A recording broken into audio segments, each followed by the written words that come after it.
when we agree with and act upon true convictions, we'll have that life that is peaceful and eternal. And that is what Jesus wants and warranties for us when he is revealing God's righteousness to us. Jesus understands the nastiness of sin and is pointing to us the need of righteousness in the light of the nearness of judgment. But the problem is that there is a carnal misconception of basic human needs.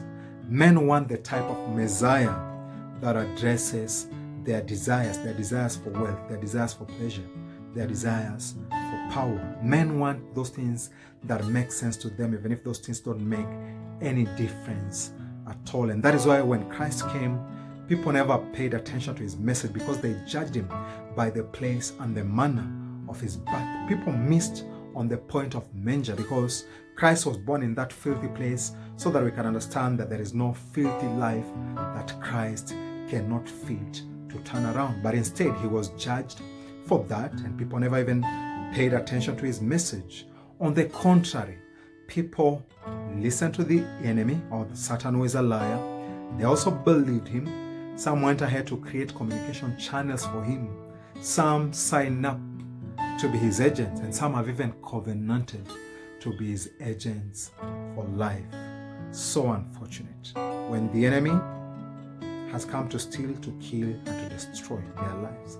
But Christ, who came to give them life and life in abundance, people judged him and they never listened to him because they want, those kinds of Aristotle appeals that just appeals to our emotions and our intellect, even if they don't make any sense. Even if they don't make difference at all.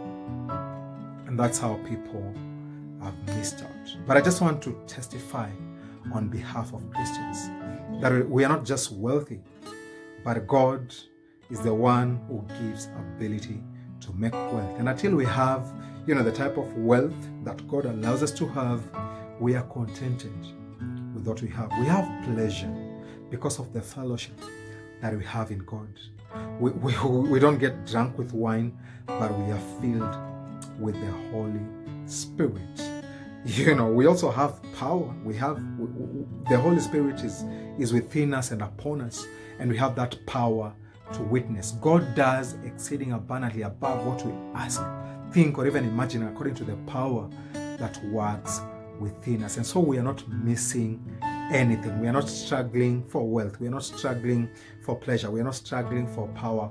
We have all those at our disposal because Jesus has made it available through the righteousness of God. I just want to encourage you once again, take advantage of the supernatural provision of God's righteousness. Break that mental, that carnal misconception of basic human needs. It's not what Maslow's hierarchy of needs points out.